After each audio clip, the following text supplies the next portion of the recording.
সেই মসজিদে হারাম সম্পর্কে আল্লাহ নবী বলেন, ওয়াসালাতুন ফিল মসজিদিল হারাম আফদালু মিন আলফি মিআতি সালাতিন ফিমা সিওয়া। আর মসজিদে হারামের মধ্যে এক রাকাত নামাজ আদায় করলে আল্লাহ পাক রব্বুল আলামিন তার আমলনামায় 1,00,000 রাকাত নামাজ আদায় করার সওয়াব দিয়ে দেন। আল্লাহ তাআলা বলেন, আলাম নাজআলিল আরদা মিহাদা, আমি কি তোমাদের জন্য এই জমিনটাকে বিছানা স্বরূপ বানিয়ে দেই নাই? জমিনটা যদি বিছানার মতো সমান্তরাল না হতো, যদি উঁচু নিচু হতো, যদি পাহাড়ের মতো হতো, তাহলে কিন্তু আমরা সেখানে ঘুমাইতে পারতাম না, কাজকর্ম করতে পারতাম না। আল্লাহ তাআলা এই কারণেই কোরআনের মধ্যে বলেন, আলাম নাজআলিল আরদা মিহাদা, আমি তোমাদের জন্য পুরা জমিনকে বিছানা স্বরূপ বানিয়ে দিয়েছিলাম, সমান করে বানিয়ে দিয়েছি। ওয়াল জিবাল আওতাদা, আর এই পৃথিবীটা যেহেতু, এই পৃথিবীর জল বা স্থলভাগ যেহেতু পানির উপরে অবস্থিত, চতুর্দিকে পানি, তাই এই মাটিটা নড়াচড়া করবে। ওয়াল জিবাল আওতাদা, তাই আমি পৃথিবীর চতুর্দিকে পাহাড় নির্মাণ করে দিলাম, যেন পাহাড়গুলা যেন প্যারাক রূপে আমি ঘিরে দিয়েছি, যেন পৃথিবীটা নড়াচড়া করতে না পারে। সুবহানাল্লাহ। চামড়ার আরবি শব্দ হচ্ছে আদিম। চামড়ার আরবি শব্দের অর্থ কি? আদিম। চামড়ার আরবি শব্দ হচ্ছে, প্রতিশব্দ হচ্ছে আদিম। এই মাটির চামড়া থেকে যেহেতু আমাদের আদি পিতা হযরত আদম আলাইহিস সালামকে আল্লাহ তাআলা সৃষ্টি করেছেন, তাই হযরত আদম আলাইহিস সালামকে নাম রাখা হয়েছে আদম। এই কারণে আদম আলাইহিস সালামকে আদম বলা হয়। আল্লাহ পাক রব্বুল আলামিন হযরত আদম আলাইহিস সালামকে সৃষ্টি করার পরে তার সহধর্মিণী, তার সঙ্গিনী হযরত হাওয়া আলাইহিস সালামকে সৃষ্টি করলেন। উভয়কে সৃষ্টি করার পরে জান্নাতে থাকাকালীন সময়ে আল্লাহ তাআলা তাদেরকে বলেছিলেন, ফাকুলা মিনহা রাগাদান হাইসু শি'তুমা ওয়ালা তাকরাবা হাযিহিশ শাজারাতা ফাতাকুনা মিনাল যালিমিন। হযরত ইব্রাহিম আলাইহিস সালাম আল্লাহ পাক রব্বুল আলামিনের আদেশে সেই পাথরের যে চূর্ণগুলো, কণাগুলো রয়েছে, সেই পাথরের কণাগুলো সেই পাহাড়ের উপর উঠে তিনি নিক্ষেপ করলেন, চতুর্দিকে তিনি ফেলে দিলেন। আল্লাহ পাক রব্বুল আলামিন সেই পাথরের যে কণাগুলো রয়েছে, বাতাসের মাধ্যমে, ফেরেশতার মাধ্যমে পুরা পৃথিবীর চতুর্দিকে, পুরা পৃথিবীতে আনাচে কানাচে সেই পাথরের ফোঁটাগুলা তিনি, সেই পাথরের কণাগুলা সেখানে তিনি পৌঁছে দিয়েছিলেন। কোনো পাথর পড়েছিল পানিতে, কোনো পাথর পড়েছিল সমুদ্রে, আবার কোনো পাথরের কণা পড়েছিল জঙ্গলের মধ্যে, কোনো পাথরের কণা পড়েছিল মাটির মধ্যে। যেই যেই জায়গার মধ্যে পাথরের সেই কাবা শরীফের অবশিষ্ট যে পাথরের অংশ পড়েছিল, আগামী কাল কিয়ামত পর্যন্ত হলেও একবার হলেও সেই জায়গার মধ্যে একটা মসজিদ নির্মাণ হবে। বুঝেন না এই কথাটা? কাবা শরীফ নির্মাণ করার পরে যে পাথরের কণাগুলা ছিল, সেগুলো গুড়া কইরা হযরত ইব্রাহিম আলাইহিস সালাম সেগুলোকে চতুর্দিকে ফেলে দিয়েছিলেন, এবং আল্লাহ তাআলা কুদরতিভাবে ফেরেশতাদের মাধ্যমে, বাতাসের মাধ্যমে পৃথিবীর চতুর্দিকে সেই পাথরের কণাগুলা ছিটায় দিয়েছেন। সুবহানাল্লাহ। এবং মুফাসসিরিনে কেরাম লেখেন, এই পাথরের কণা যে জায়গার মধ্যে পড়ছে, কিয়ামত পর্যন্ত হলেও, কিয়ামতের আগের দিন হলেও সেই জায়গাতে একটা মসজিদ নির্মাণ হবে। সুবহানাল্লাহ। সেই পাথরের কণা যদি সমুদ্রের মধ্যে পড়ে থাকে, পানিতে পড়ে থাকে, নদীতে পড়ে থাকে, তাহলে এটা বিশ্বাস রাখতে হবে সেই পানিতে একদিন, সেই সমুদ্রের মধ্যে একদিন চর বাসবে, দ্বীপ বাসবে, এবং সেখানে মানুষ বসবাস করবে, এবং সেখানে মসজিদ নির্মাণ করবে। সুবহানাল্লাহ। কাশাফাদ দুজা বিজামালিহি হাসনাত জামিউ খিসালিহি সাল্লু আলাইহি ওয়া আলিহি লা ইলাহা ইল্লাল্লাহ লা ইলাহা ইল্লাল্লাহ লা ইলাহা ইল্লাল্লাহ লা ইলাহা ইল্লাল্লাহ লা ইলাহা ইল্লাল্লাহ লা ইলাহা ইল্লাল্লাহ লা ইলাহা ইল্লাল্লাহ লা ইলাহা ইল্লাল্লাহ লা ইলাহা ইল্লাল্লাহ মুহাম্মাদুর রাসূলুল্লাহ সাল্লাল্লাহু আলাইহি ওয়াসাল্লাম। আলহামদুলিল্লাহ। মহান আল্লাহ পাক জাল্লা জালালুহু আম্মা নাওয়ালুহু এর আলিশান দরবারে লাখো কোটি শুকর ও সুজুদ যে মহান রব্বুল আলামিন আমাকে, আপনাদেরকে আল্লাহ তাআলার অসংখ্য বান্দাদের থেকে ফারেক করে আল্লাহ তাআলার ঘর মসজিদে এসে দিনই কিছু কথা বলবার এবং শুনবার তৌফিক দান করেছেন। এজন্য দিলের অন্তরে, অন্তঃস্থল থেকে শুকর আদায় করি আলহামদুলিল্লাহ। চলতেছে মাস যুলকাদা মাস। গত সপ্তাহে বলা হয়েছিল এই মাসটা হচ্ছে দ্বীনের অন্যতম স্তম্ভ, শরীয়তের অন্যতম একটা ইবাদত হজ। সেই হজের জন্য প্রস্তুতি নেওয়ার একটা মাস হচ্ছে এই যুলকাদা মাস। এবং গত সপ্তাহে এটাও বলা হয়েছিল যেহেতু হজ নামক যে একটা মহান ইবাদত, এটা একমাত্র আল্লাহ তাআলার ঘর বাইতুল্লাহ শরীফকে কেন্দ্র করে হয়, তাই বাইতুল্লাহ শরীফ বা কাবা শরীফের ইতিহাস নিয়ে আলোচনা হচ্ছিল। কিন্তু সময়ের স্বল্পতার কারণে কাবা শরীফ বা বাইতুল্লাহ শরীফ নির্মাণ এবং পুনর্নির্মাণের ইতিহাস সম্পর্কে কিছু বলা হয়নি। তো শুরুতে কাবা শরীফের একটি ফজিলত সম্পর্কে হাদিস তেলাওয়াত করেছিলাম, পাঠ করেছিলাম। সেটার একটু বঙ্গানুবাদ করে আমি ইনশাআল্লাহ ইতিহাসে ঢুকব। তো কাবা শরীফ বা বাইতুল্লাহ শরীফের কি পরিমাণ যে মর্যাদা রাখে এটা তো বলা বাহুল্য, সারা জীবন আলোচনা করলেও সেটার হক আদায় হবে না এবং শেষ হবে না। কাবা শরীফের সবচেয়ে বড় সম্মানিত যে বিষয় সেটা হচ্ছে এটা, এবং এটা যে একটা গুরুত্ববহ একটা ঘর, একটা সম্মানবহ গুরুত্ব রাখে এরকম একটা ঘর, এটার সবচেয়ে বড় প্রমাণ হচ্ছে এটাই যে পৃথিবীতে সর্বপ্রথম আল্লাহ তাআলা এই ঘরটা নির্মাণ করছেন এবং এই ঘরটাকে আল্লাহ তাআলা নিজের ঘর হিসেবে আখ্যা দিয়েছেন। এটাই বড় কিছু, এটা বড় কিছু লাগে না। তারপরেও এই ঘরটা সম্মানিত হওয়ার আরেকটা কারণ হচ্ছে এই পৃথিবীর মধ্যে সবচেয়ে বেশি একমাত্র আল্লাহ তাআলাকে রাজি খুশি করার জন্য দর্শন করা হয়, দেখা হয়, এবং এই ঘরটার প্রতি মানুষ মহব্বত রাখে সবচেয়ে বেশি এই ঘরের প্রতি। পুরা বিশ্বের আনাজ কানাজ থেকে এই ঘরটা দেখার জন্য, আল্লাহ তাআলাকে রাজি খুশি করার জন্য এই ঘরের দিকে 7টা প্রদক্ষিণ 7বার তওয়াফ করার জন্যই মানুষ চলে আসে ছুটে। তৃতীয় নম্বর আরেকটা কারণ, এই বাইতুল্লাহ বা মসজিদে হারাম বা আল বাইতুল হারাম সম্মানিত হওয়ার আরেকটা কারণ সম্পর্কে নবীজি হাদিসের মধ্যে বলে দিয়েছেন।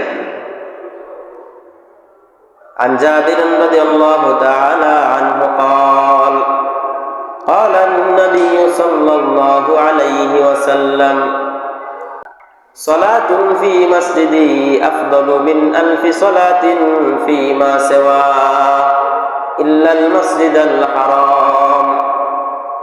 আল্লাহর নবী হাদিসের মধ্যে বলেন, আমি নবীর যেই মসজিদ রয়েছে, আমি নবীর যেই ঘর বা মসজিদ রয়েছে মসজিদে নববী। বলেন তো মসজিদে নববী বা নবীজির মসজিদ কোথায় অবস্থিত? মদিনা শরীফে। মদিনা শরীফের মধ্যে নবীজির মসজিদ মসজিদে নববী অবস্থিত। নবীজি বলেন, আমার এই মসজিদে নববীতে যেই ব্যক্তি 1 রাকাত নামাজ পড়বে, সেই ব্যক্তিকে আল্লাহ পাক রব্বুল আলামিন মসজিদে হারাম ছাড়া দুনিয়ার যত মসজিদ রয়েছে সেগুলোতে 1000 রাকাত নামাজ পড়লে যে সওয়াব আল্লাহ তাআলা সেই সওয়াব দান করবেন। সুবহানাল্লাহ। এটা হচ্ছে মসজিদে নববী বা মদিনা শরীফের মসজিদের সওয়াব। 1 রাকাত পড়লে বিশ্বের অন্যান্য মসজিদে 1000 রাকাত নামাজ পড়লে যে সওয়াব, সেই সওয়াব আল্লাহ তাআলা আমলনামায় দিয়ে দেন। সুবহানাল্লাহ। তবে মসজিদে হারাম ছাড়া মসজিদে নববী এক জিনিস আর মসজিদে হারাম হচ্ছে আরেক জিনিস। মসজিদে নববী মদিনা শরীফে অবস্থিত, যেখানে নবীজির রওজা পাক, নবীজির কবর যেখানে আছে, নবী যেখানে শুয়ে আছেন। আর মসজিদে হারাম হচ্ছে মক্কা শরীফে, যেটা আল্লাহ তাআলার ঘর বা বাইতুল্লাহ শরীফ, কাবা শরীফ। সেই মসজিদে হারাম সম্পর্কে আল্লাহ নবী বলেন, ওয়া সালাতুন ফিল মাসজিদিল হারাম আফদালু মিন 1000 সালাতিন ফিমা সিওয়া। আর মসজিদে হারামের মধ্যে 1 রাকাত নামাজ আদায় করলে আল্লাহ পাক রব্বুল আলামিন তার আমলনামায় 1 লক্ষ রাকাত নামাজ আদায় করার সওয়াব দিয়ে দেন। মসজিদে হারামে 1 রাকাত নামাজ পড়লে 1 লক্ষ রাকাত নামাজের সওয়াব পাওয়া যায়, আর মসজিদে নববীতে 1 রাকাত নামাজ পড়লে 1000 রাকাতের সওয়াব পাওয়া যায়। তো এবার চিন্তা করে দেখুন, আসমান এবং জমিনের ভিতরে, আসমানের নিচে জমিনের উপরে সবচেয়ে সম্মানিত ঘর হচ্ছে একমাত্র এই বাইতুল্লাহ শরীফ বা কাবা ঘর। আল্লাহ পাক রব্বুল আলামিন আমাদের সবাইকে এই কাবা ঘর দেখার এবং সেখানে আল্লাহ তাআলাকে রাজি খুশি করার জন্য কিছু নামাজ পড়ার জন্য তৌফিক দেন। আমরা বলি, জোরে সোরে বলি আমিন। আল্লাহ তাআলা যার ব্যাপারে চান সেই একমাত্র সেইখানে যেতে পারে। টাকা পয়সা থাকলেই কিন্তু সেই ঘরে যাওয়া যায় না। বহুত মানুষ টাকা পয়সার অভাব নাই, কিন্তু সামাজিক ব্যস্ততা, পারিবারিক ব্যস্ততা, রাষ্ট্রীয় ঝাই ঝামেলা থাকার কারণে আল্লাহর ঘরটা দেখার সুযোগ হয় না, এটা তাওফিক লাগে। তো যাক, বলা হয়েছিল যে কাবা শরীফ বা বাইতুল্লাহ শরীফ নির্মাণের ইতিহাস বলা হবে। কাবা শরীফ নির্মাণের ইতিহাস জানার পূর্বে আমরা পৃথিবী সৃষ্টির ইতিহাস সম্পর্কে আগে জানি, এটা ভালো হবে। আল্লাহ তাআলা পৃথিবী কিভাবে সৃষ্টি করলেন, আগে তো পৃথিবী, তারপরে হচ্ছে কাবা শরীফ। আল্লামা ইবনে রজব হাম্বলী রহমতুল্লাহি আলাইহি কিতাবের মধ্যে বলেন, আল্লাহ পাক রব্বুল আলামিন সর্বপ্রথম একটা মুক্তার দানা সৃষ্টি করলেন। একটা মুক্তার দানা সৃষ্টি করার পরে সেই মুক্তার দানার দিকে আল্লাহ তাআলা তার কুদরতি নজর দিয়ে তাকালেন।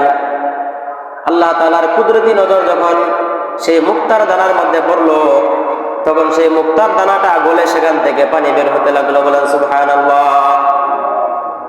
সেখান থেকে এত পরিমাণে পানি বের হলো, এত বিপুল পরিমাণে পানি বের হলো, মুফাসসিরিনে কেরাম ঐতিহাসিকগণ লেখেন 20,000 কোটি বর্গ মাইল পর্যন্ত পানিতে ভরে গেছে। সুবহানাল্লাহ। এখানে একটি প্রশ্ন আসে, সামান্য পরিমাণ একটি মুক্তার দানা থেকে 20,000 বর্গ মাইল পরিমাণ, 20,000 কোটি বর্গ মাইল পরিমাণ পানি কিভাবে আসে, বের হয়? প্রথমেই তো বলা হয়েছে আল্লাহ তাআলা চাইলে সবকিছুই পারেন। ইন্নাল্লাহা আলা কুল্লি শাইইন কাদির। আল্লাহ তাআলা সবকিছুর উপরে ক্ষমতাবান, যা চান তাই হয়। যাই হোক, আমরা জানি পানির একটা অন্যতম বৈশিষ্ট্য হচ্ছে ঢেউ খাওয়া, ঢেউ খেলা। যেখানে পানি আছে সেখানে বাতাসের কারণে সেখানে ঢেউ হবে, ঢেউ খাবে। তো 20,000 কোটি বর্গ মাইল এত পানি, এত পরিমাণ পানির মধ্যে যখন ঢেউ খেলতে লাগলো, আল্লাহ পাক রব্বুল আলামিন সেই পুরা পানির চাক্কাটা ঠিক মাঝ বরাবর আল্লাহ তাআলা তার কুদরতি নজর দিয়ে তাকালেন।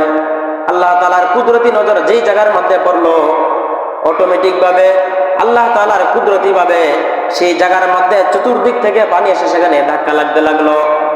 পানি ধাক্কা লাগতে লাগতে আপনারা জানেন নদীর পারে বা সাগরের পারে যে জায়গায় এসে পানিগুলা ধাক্কা খায় সেখানে কিন্তু টকবগে, কি বলে এটাকে, ফেনা তৈরি হয়। ফেনা পানি যদি ধাক্কা লাগার সাথে সাথে সেখানে ফেনা তৈরি হয়।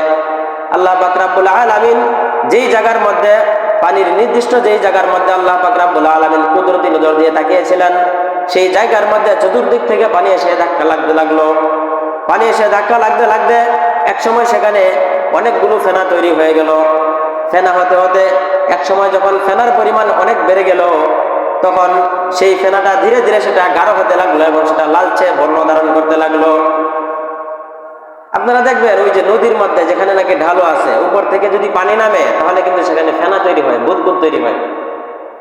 এবং ফেনাটা যখন ফেনার পরিমাণ বাড়তে থাকে এবং 2-3 দিন থাকে, দীর্ঘস্থায়ী হয়, তখন কিন্তু সেই ফেনার আকারটা লালচে বর্ণ ধারণ করে, লাল হয়ে যায় এবং সেটা শক্ত হয়ে যায়। পানির মধ্যে যে ব্যাঙ থাকে, বড় বড় ব্যাঙে যে ডিম ফোটায়, ডিম পারে, সেই ডিম যেরকম নাকি হয়ে যায় ফুটকার মতো, ঠিক সেরকম পানিগুলা কিন্তু হয়ে যায়, পানির ফেনাগুলো এরকম শক্ত হয়ে যায়। তো এইভাবে বর্ণনায় পাওয়া যায়, ঐতিহাসিকগণ বলেন আল্লাহ পাক রব্বুল আলামিন সেই পানিটাকে সেই জায়গার মধ্যে 40 বছর সেভাবে ঘোরালেন। 40 বছর সেই জায়গায় ঘোরার পরে সেইখানে আল্লাহ তাআলার কুদরতি নজরের উপর ধাক্কা লাগতে লাগতে সেখানে ফেনার পরিমাণ অনেক বেশি হয়ে যায়। ফেনা পরিমাণ বেশি হতে হতে শক্ত হয়ে যখন সেটা পাহাড় সম পরিমাণ হয়ে যায়, তখন আল্লাহ পাক রব্বুল আলামিন তার কুদরতি হাত দিয়ে সেই ফেনাটাকে পানির উপর বিছিয়ে দেন। সুবহানাল্লাহ। সেই পানির উপরে সেই ফেনাগুলোকে বিছিয়ে দেওয়ার পরে ধীরে ধীরে সেটা মাটিতে পরিণত থাকে। আল্লাহ তাআলার কুদরতে সেটা মাটিতে পরিণত হয়ে যায়। মাটিতে পরিণত হওয়ার পরে লক্ষ্য করে দেখুন, নিচেও পানি, চতুর্দিকেও পানি, উপরে হচ্ছে মাটি বা ফেনা। সেটা কিন্তু নড়াচড়া করতেছে পানি ঢেউয়ের কারণে। নড়াচড়া করার কারণে সেখানে একটা বস্তু স্থিরভাবে থাকতে পারে না। আল্লাহ পাক রব্বুল আলামিন তখন কুদরতিভাবে আরো বড় বড় ঢেউয়ের মাধ্যমে এই মাটির বা সেই ফেনার চতুর্দিকে কিছু পাহাড় তৈরি করে দিলেন, পাহাড় সৃষ্টি করে দিলেন। আল্লাহ পাক রব্বুল আলামিন সূরাতুন নাবার মধ্যে বলেন, আলাম নাজআলিল আরদা মিহাদা ওয়াল জিবালা আওতাদা। আল্লাহ তাআলা বলেন, আলাম নাজআলিল আরদা মিহাদা, আমি কি তোমাদের জন্য এই জমিনটাকে বিছানা স্বরূপ বানিয়ে দেই নাই? জমিনটা যদি বিছানার মতো সমান্তরাল না হতো, যদি উঁচু নিচু হতো, যদি পাহাড়ের মতো হতো, তাহলে কিন্তু আমরা সেখানে ঘুমাইতে পারতাম না, কাজকর্ম করতে পারতাম না। আল্লাহ তাআলা এই কারণেই কোরআনের মধ্যে বলেন, আলাম নাজআলিল আরদা মিহাদা, আমি তোমাদের জন্য পুরা জমিনকে বিছানা স্বরূপ বানিয়ে দিয়েছিলাম, সমান করে বানিয়ে দিয়েছি। ওয়াল জিবাল আওতাদা, আর এই পৃথিবীটা যেহেতু, এই পৃথিবীর জল বা স্থলভাগ যেহেতু পানির উপরে অবস্থিত, চতুর্দিকে পানি, তাই এই মাটিটা নড়াচড়া করবে। ওয়াল জিবাল আওতাদা, তাই আমি পৃথিবীর চতুর্দিকে পাহাড় নির্মাণ করে দিলাম, যেন পাহাড়গুলা যেন প্যারাক রূপে আমি ঘিরে দিয়েছি, যেন পৃথিবীটা নড়াচড়া করতে না পারে। সুবহানাল্লাহ। সেই বিন্দুময়, সেই ছোট যে মুক্তার দানা, সেখান থেকে এত কিছু আল্লাহ তাআলা তা কুদরতিভাবে সৃষ্টি করেছেন। পৃথিবী সৃষ্টি করার পরে আমরা জানি সবাই ইতিহাস, আল্লাহ পাক রব্বুল আলামিন ফেরেশতাদের সাথে পরামর্শ করলেন। আল্লাহ তাআলা বলেন, ক্বালা ইন্নী জাইলুন ফিল আরদি খলিফা। আল্লাহ তাআলা ফেরেশতাদেরকে উদ্দেশ্য করে বললেন, আমি পৃথিবীটা যেহেতু সৃষ্টি করেছি, তাই এই পৃথিবীর বুকে আমি আমার প্রতিনিধি, আমার খলিফা বানাতে চাই। আমি আমার খলিফা প্রতিনিধি মানুষকে বানাতে চাই। তখন ফেরেশতারা তখন উত্তর দিয়েছিল, আপনি কি পৃথিবীতে এমন কিছু প্রতিনিধি বা মানুষ পাঠাতে চান যারা নাকি পৃথিবীর মধ্যে যারা পৃথিবীর মধ্যে রক্তপাত ঘটাবে, ফিতনা ফাসাদ করবে, আপনি কি এরকম মানুষ দুনিয়াতে পাঠাতে চান? তখন আল্লাহ পাক রব্বুল আলামিন তার মর্জির বিপরীতে সাহাবায়ে কেরাম বিপরীত মত পোষণ করার কারণে আল্লাহ তাআলা রাগান্বিত হয়ে গেলেন, একটু ক্রোধ বর্ষণ করলেন। আল্লাহ তাআলা রাগান্বিত হয়ে বললেন, ক্বালা ইন্নী আ'লামু মা লা তা'লামুন।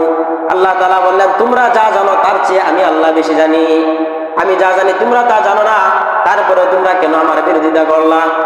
আল্লাহ তাআলা যখন ফেরেশতাদের প্রতি রাগান্বিত হয়ে গেলেন, তখন ফেরেশতারা ভয়ে আতঙ্কিত হয়ে তারা সপ্তম আসমানে যে আল্লাহ তাআলার একটি বাইতুল মামুর ঘর রয়েছে, সেই ঘরের চতুর্দিকে 7 বার চক্কর দিয়ে আল্লাহ তাআলার কাছে মাগফিরাত করতে লাগলো, আল্লাহ তাআলার কাছে ক্ষমা চাইতে লাগলো, আল্লাহ আমাদেরকে ক্ষমা করে দিন।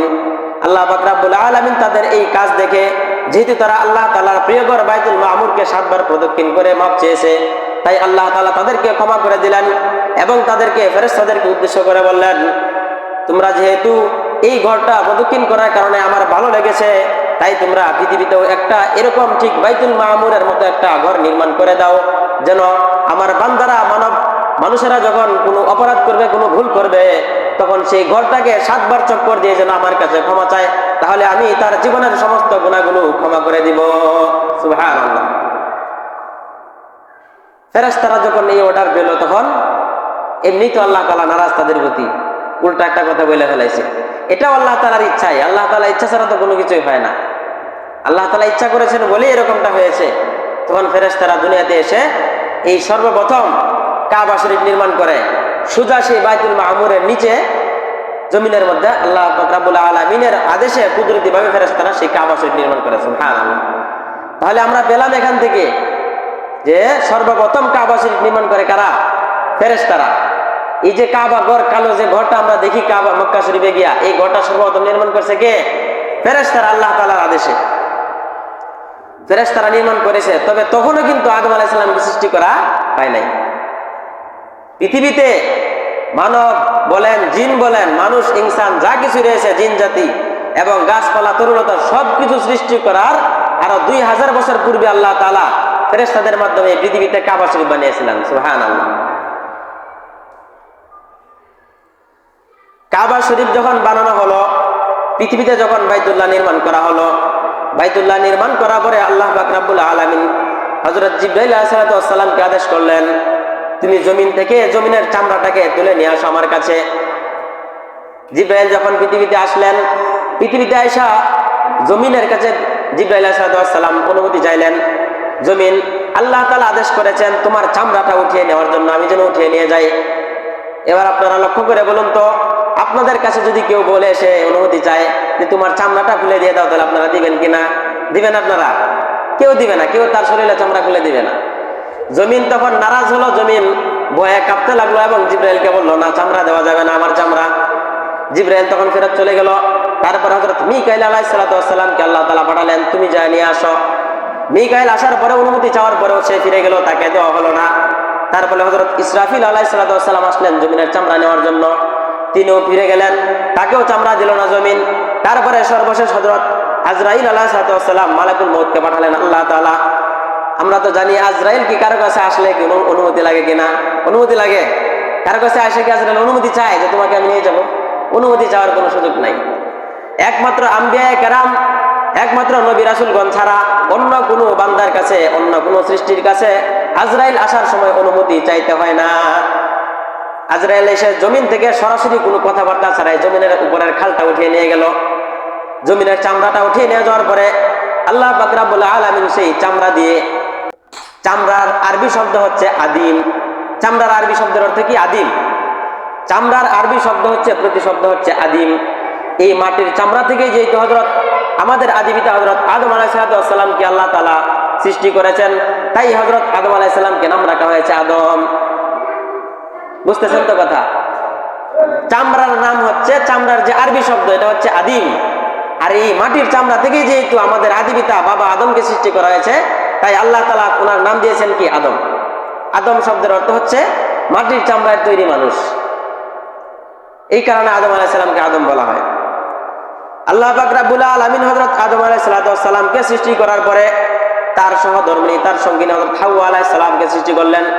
উভয়কে সৃষ্টি করার পরে জান্নাতে থাকাকালীন সময়ে আল্লাহ তাআলা তাদেরকে বলেছিলেন, ফাকুলা মিনহা রাগাদান হাইসু শি'তুমা ওয়ালা তাকরাবা হাযিহিশ শাজারাতা ফাতাকুনা মিনাল যালিমিন। ও আদম আর হাওয়া, তোমরা দুইজন এই জান্নাতে থাকা অবস্থায় তোমরা যা চাও তাই খেতে পারবা, তোমাদের মন যা চায় তাই খাও, কিন্তু ওয়ালা তাকরাবা হাযিহিশ শাজারাতা, কিন্তু তোমরা এই গাছটার নিকটবর্তী হয়ো না। এই যে গাছ রয়েছে সেই গাছের ধারে কাছেও যায় না। ফাতাকুনা মিনাজ যালিমিন, তাহলে তোমরা উভয়ে জালেমদের অন্তর্ভুক্ত হয়ে যাবে। কিন্তু শয়তানের ধোঁকায় পড়ে, আমরা জানি শয়তানের প্ররোচনায় পড়ে আদম এবং হাওয়া, আমাদের আদিমাতা আদি পিতা উভয়ে কিন্তু সেই গাছের ফল ভক্ষণ করতে চেয়েছিলেন। হাওয়া আলাইহিস সালাম তো ফলটা খেয়ে ফেলেছিলেন পর্যায়ক্রমে। কিন্তু এখানে একটা বোঝার বিষয়ে প্রশ্ন আসে, আল্লাহ তাআলা যেহেতু তাদেরকে নিষেধ করেছিলেন সেই গাছের কাছে যাওয়ার জন্য, কিন্তু আদম নবী হয়েও কেন সেই গাছের ফল খেলেন শয়তানের ধোঁকায় পড়ে? অথচ আমরা জানি নবীদের ধারে কাছেও শয়তান পৌঁছতে পারে না। এখানে একটা বোঝার বিষয়, ভালো করে খেয়াল করুন। আদম আলাইহিস সালামকে সৃষ্টি করার পূর্বেই কিন্তু আল্লাহ পাক রব্বুল আলামিন ফেরেশতাদের সাথে পরামর্শ করেছিলেন, ইন্নী জাইলুন ফিল আরদি খলিফা, আমি এই পৃথিবী সৃষ্টি করেছি, তাই আমি এই পৃথিবীতে আমি আল্লাহর প্রতিনিধি বা মানুষ পাঠাতে চাই। যেহেতু আল্লাহ তাআলা আদমকে সৃষ্টি করার পূর্বে চেয়েছিলেন এই পৃথিবীতে আদমকে পাঠাবেন, সুতরাং আদমকে সৃষ্টি করার পরে জান্নাতে রাখার কোনো প্রশ্ন আসে না। বুঝেন নাই মনে হয় কথাটা? আদম আলাইহিস সালামকে সৃষ্টি করার পূর্বেই তো আল্লাহ তাআলা নিয়ত করেছিলেন যে আদমকে জমিনে পাঠাবেন পৃথিবীতে। কিন্তু একটা মানুষকে সৃষ্টি করার পরে, মনে করেন আপনার বাড়িতে একজন মেহমান আসছে, আসার পরে কি তাকে বের করে দেওয়া যাবে? আসার পরেই তাকে বলা যাবে আপনার বাড়িতে ওখানে, আপনি চলে যান ওখানে? অথবা একদল মানুষ আসছে, আপনার বাড়ির পাশে একটা প্রোগ্রাম হচ্ছে, কিন্তু ঘটনাক্রমে সেই প্রোগ্রামে এসেছে আপনার আত্মীয় স্বজনরা। এখন আত্মীয় স্বজনরা সেই প্রোগ্রামে যাওয়ার আগে তো আপনার বাড়িতে উঠবেই সাধারণত। প্রোগ্রামের টাইমটা হয়তো বা একটু 10-15 মিনিট পরে হবে। আপনার বাড়িতে আসার পরে কি আপনি বলতে পারবেন যে আপনি যেখানে আছেন সেখানে চলে যান? এটা বলা যাবে না। তো আল্লাহ পাক রব্বুল আলামিন আদম আলাইহিস সালামকে সৃষ্টি করার পরে তার কাছে কিছুদিন রাখছেন। রাখার পরে যেহেতু উদ্দেশ্যই ছিল তাকে পৃথিবীতে পাঠাবেন, এই কারণে এই একটা বাহানা আর কি, এই একটা ইতিহাস আল্লাহ তাআলা সৃষ্টি করে দিয়েছেন। এবং এটার মাধ্যমে এটা শিক্ষা দিয়েছেন যে আল্লাহ তাআলার নাফরমানি করা যাবে না। তার মানে আসলে আল্লাহ পাক রব্বুল আলামিন আদম আলাইহিস সালামকে সৃষ্টি করেছেন পৃথিবীতে পাঠানোর জন্য। মূলত আদম আলাইহিস সালাম কোনো অবাধ্যতা করে না আল্লাহ তাআলার, এটা আল্লাহ তাআলার ইচ্ছাই হয়েছে। হযরত আদম আলাইহিস সালাম এবং হযরত হাওয়া আলাইহিস সালামকে উভয়কে আল্লাহ তাআলা জান্নাত থেকে নামিয়ে দিলেন। আদম আলাইহিস সালামকে পাঠালেন শ্রীলঙ্কায়, আর হযরত হাওয়া আলাইহিস সালামকে পাঠালেন জিদ্দায়। দুইজন দুই দেশের মধ্যে উপস্থিত, দুই জায়গার মধ্যে উপস্থিত, কেউ কারোর সাথে সাক্ষাৎ নাই। দীর্ঘদিন পরে আল্লাহ পাক রব্বুল আলামিনের কাছে কান্নাকাটি করে, রোনাজারি করে উভয়ে একসাথে হলো। উভয়ে যেই জায়গার মধ্যে একসাথে হয়েছিল, মিলন হয়েছিল, সেই জায়গাটার নাম হচ্ছে আরাফা, আরাফার ময়দান। আলা আরাফা শব্দের অর্থই হচ্ছে পরিচিত হওয়া, দেখা সাক্ষাৎ হওয়া। এই আরাফার ময়দানের নাম আরাফা রাখা হয়েছে এই কারণেই, যেহেতু এই জায়গার মধ্যে সর্বপ্রথম হযরত আদম এবং হাওয়া দুইজন একসাথে পরিচিত হয়েছিলেন। সবকিছু, সব জিনিসের নাম রাখার একটা কারণ আছে। তো এই আরাফার ময়দানকে আরাফা নাম রাখার কারণ কি? কারণ এই জায়গায় দুইজন মিলন হয়েছিলেন, দুইজন একসাথে দেখা হয়েছিল দুইজনের। এই কারণে আমরা কয়েছি আরাফার ময়দান। দুইজনের সাথে মিলিত হওয়ার পরে উভয়ে একসাথে আল্লাহ পাক রব্বুল আলামিনের কাছে দোয়া করতে লাগলেন, কান্নাকাটি করতে লাগলেন, বলতে লাগলেন, হে আল্লাহ, হে মাবুদ, আমাদের জন্য এমন একটি ঘর বানিয়ে দিন পৃথিবীতে, যেই ঘরটাতে বসে, যেই ঘরটা দেখে দেখে আমরা উভয়ই তোমার ইবাদত করতে পারবো, তোমার উপাসনা করব। আল্লাহ পাক রব্বুল আলামিনের আদেশে তখন হযরত আদম আলাইহিস সালাম জিব্রাইলরা যেই জায়গার মধ্যে ভিত্তিপ্রস্তর স্থাপন করেছিলেন সেই জায়গা থেকে ঘরটাকে আর একটু উঁচু তুললেন। ঘরটাকে আর একটু উঁচুতে তোলার পরে সেই কাবা শরীফের চতুর্পাশে তারা 7 বার চক্কর দিলেন। 7 বার চক্কর দিয়ে সেখানেই তারা তওয়াফ করতে লাগলেন, ইবাদত করতে লাগলেন। এর মানে বোঝা গেল দ্বিতীয়বারের মতো যিনি এই কাবা শরীফকে পুনর্নির্মাণ করেছিলেন তার নাম হচ্ছে হযরত আদম আলাইহিস সালাম। তৃতীয়বারের মতো সেই ঘরটা নির্মাণ করে আরেক নবী হযরত শীস আলাইহিস সালাম। চতুর্থবার সেই কাবা শরীফ নির্মাণ করে আমাদের জাতির পিতা, মুসলিম জাতির পিতা হযরত ইব্রাহিম খলিলুল্লাহ আলাইহিস সালাম। হযরত ইব্রাহিম খলিলুল্লাহ আলাইহিস সালাম সেই ঘরটা যখন নির্মাণ করেন, সেই ঘরটা নির্মাণ করা অবস্থায় তিনি একা ছিলেন না, বরং তার সাথে ছিল তার পুত্র হযরত ইসমাইল জবিহুল্লাহ আলাইহিস সালাম। আল্লাহ তাআলা কোরআনে বলেন, ওয়াইদ ইয়ারফাউ ইব্রাহিমুল কওয়াইদা মিনাল বাইতি ওয়া ইসমাঈল রব্বানা তাকাব্বাল মিন্না ইন্নাকা আনতাস সামিউল আলিম। আল্লাহ পাক রব্বুল আলামিন কোরআনে ঘোষণা করে দিয়েছেন, যখন নাকি স্মরণ করুন ওই সময়ের কথা যখন ইব্রাহিম এবং তার ছেলে ইসমাইল আলাইহিস সালাম তারা দুই বাপ বেটা যখন আমার ঘরটা নির্মাণ করে। এর মানে বোঝা গেল তারা বাপ ছেলে দুইজনেই নবী ছিলেন এবং দুইজনেই একসাথে কাবা শরীফ নির্মাণ করেছিলেন। সুবহানাল্লাহ, কি সৌভাগ্যের ব্যাপার! বাবা ছিল রাজমিস্ত্রি আর ছেলে ছিল যোগানদাতা, ছেলে ছিল যুগালি। ইব্রাহিম আলাইহিস সালাম একটা পাথরের উপর দাঁড়িয়ে সেই ঘরের মধ্যে ইটগুলা গাঁথছিলেন, আর তার ছেলে সেও একজন নবী হযরত ইসমাইল আলাইহিস সালাম, তিনি ইটগুলা কি করছিলেন তার পিতার কাছে, ইব্রাহিমের কাছে দিচ্ছিলেন হাতে হাতে তুলে তুলে। সুবহানাল্লাহ, কি সুন্দর দৃশ্য! তারা বাপ বেটা দুইজনে মিলে সেই ঘরটা নির্মাণ করে। সেখানে আর একটা অলৌকিক ঘটনা রয়েছে। আমরা জানি মাকামে ইব্রাহিম নামে একটা জায়গা আছে। মাকামে ইব্রাহিম নামক একটা কালো পাথর আছে, সেটার মধ্যে ইব্রাহিম আলাইহিস সালামের পায়ের স্থান আছে, পায়ের চিহ্ন সেখানে উপস্থিত এখনো আছে। এই পাথরটার উপর দাঁড়িয়েই হযরত ইব্রাহিম আলাইহিস সালাম সেই ঘরটা নির্মাণ করেছিলেন। আমরা তো জানি এই যে বিল্ডিং যখন নির্মাণ করে তখন কিন্তু একটু উঁচু হয়ে যাওয়ার পরে মাচা বাঁধে না, মাচা বাঁধার পরে সেখানে উঠে কিন্তু সামনের উপরে ইটগুলা গাঁথতে দেয়। তো ইব্রাহিম আলাইহিস সালাম সেই পাথরের উপর আরোহণ করে উঠে সেই ইটগুলা গেঁথেছিলেন। এবং সবচেয়ে অলৌকিক এবং আশ্চর্য যে ঘটনা, আল্লাহ তাআলার কুদরত, সেটা হচ্ছে যতই উপরের দিকে উঠছিলেন ইব্রাহিম আলাইহিস সালাম, পাথরটা ততই উপরের দিকে উঠছিল। সুবহানাল্লাহ, এটা হচ্ছে একটা বড় নিদর্শন মাকাম ইব্রাহিম। এই কারণে এখানে গিয়ে হাজিরা কি করা যায়, 2 রাকাত নফল নামাজ পড়ে সেখানে যায়।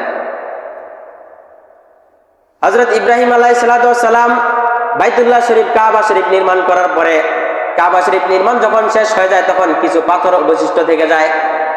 কাবা শরীফটা নির্মাণ করার পরে কিছু পাথর অবশিষ্ট থেকে যায়। আল্লাহ তাআলা ইব্রাহিম আলাইহিস সালামকে আদেশ করলেন, সেই পাথরগুলোকে আপনি গুঁড়া করে ফেলুন, সেই পাথরগুলোকে চূর্ণ করে ফেলুন। সেই পাথরগুলা গুঁড়া করার পরে আল্লাহ তাআলা হযরত ইব্রাহিমকে আদেশ করলেন, একটা বিশাল বড় পাহাড় আছে, সেই পাহাড়ে উঠা, এটা হচ্ছে পৃথিবীর সর্বপ্রথম পাহাড়।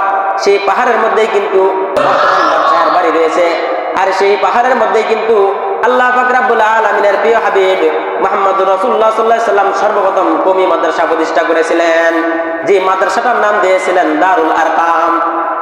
আল্লাহ পাক রব্বুল আলামিনের আদেশে হযরত ইব্রাহিম আলাইহিস সালাম সেই যে পাথর কোনাগুলো ছিল, পাথরের গোড়াগুলো ছিল, হযরত ইব্রাহিম আলাইহিস সালাম আল্লাহ পাক রব্বুল আলামিনের আদেশে সেই পাথরের যে চূর্ণগুলো, কণাগুলো রয়েছে, সেই পাথরের কণাগুলো সেই পাহাড়ের উপর উঠে তিনি নিক্ষেপ করলেন, চতুর্দিকে তিনি ফেলে দিলেন।